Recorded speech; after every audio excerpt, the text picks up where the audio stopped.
Alasan harga saham Telkom turun menurut Bos Telkom. Harga saham Telkom turun pada beberapa bulan terakhir atau sejak tahun lalu. Berikut penjelasan Direktur Keuangan Telkom Heri Supriyadi pada rapat dengan Komisi 6 DPR November tahun 2024 lalu. Satu poin lagi Pak Andri, tentang harga saham, mungkin Mas Heri yang akan menyampaikan. Izin Pak Riri, Bapak-Bapak, Ibu, menyampaikan tentang beberapa concern dari Pak Herman Khairon, Pak Darmadi, Pak Ismail, Pak Eko tentang harga saham gitu. Kalau kita lihat dari apa yang menyebabkan harga saham kita seperti sekarang, sebenarnya ada beberapa faktor. Kalau secara makro yang kita lihat tadi disampaikan Pak Riri, 77% dari saham yang beredar yang di publik itu sebenarnya dimiliki asing. Dan ini akibatnya juga cukup rawan untuk terjadi outflow. Ketika outflow-nya cukup besar, itu agak berat di domestiknya untuk menerima. Kedua, memang ada beberapa potensi teknologi disruption, seperti pernah diskusi tentang Starlink dan lain-lain. Kemudian yang lainnya ada kekhawatiran tentang market di Indonesia itu, terutama di yang seluler, masih dianggap hiperkompetitif dibandingkan beberapa market di negara yang di Asia, misalnya Thailand sudah konsolidasi sehingga harganya naik lebih bagus dibanding di Indonesia, demikian juga di India.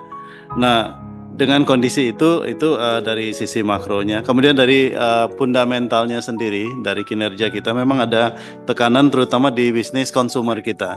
Tadi Telkomsel disampaikan misalnya di luar Jawa, selama ini kita miliki market share sekitar 70%.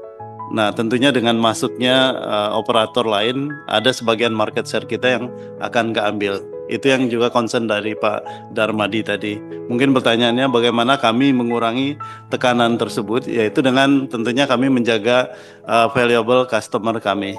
Nah, itu yang dilakukan oleh Pak Nugi, sehingga mereka akan tetap stay dengan kita, dengan offering yang tentunya memiliki diferensiasi dibandingkan kompetitor kita. Kita believe kita on the right track untuk memperbaiki ini, sehingga kita tidak akan kehilangan market share yang lebih lanjut.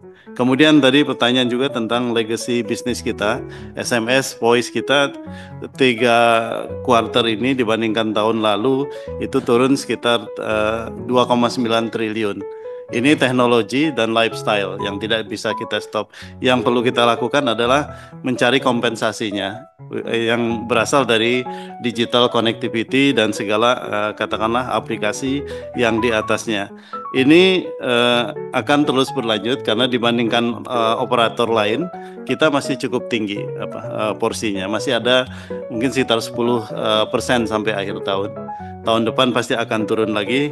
Namun kalau kita lihat dari tadi kemungkinan improvement di seluler, terutama digital connectivity-nya, kemudian juga ada potensi kita untuk meningkatkan growth dari IndiHome setelah di Telkomsel yang saat ini mungkin growth-nya sekitar 1,8, kita believe kita bisa di mid single digit tahun depan. Ini kita bisa mengkompensasi penurunan ini semua.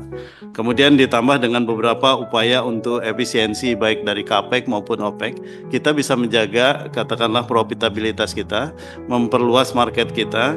Dengan ini sebenarnya kita harapkan fundamental bisnis kita on the right track. Tambahan yang disampaikan Pak Riri tadi, bisnis data center kita, kemudian B2B sebenarnya juga memberikan room yang cukup besar untuk tumbuh. Kalau B2B mungkin di high single digit, kemudian kalau yang data center bisa di belasan persen. Ini membuat katakanlah fundamental untuk masa depan di Telkom Group secara keseluruhan.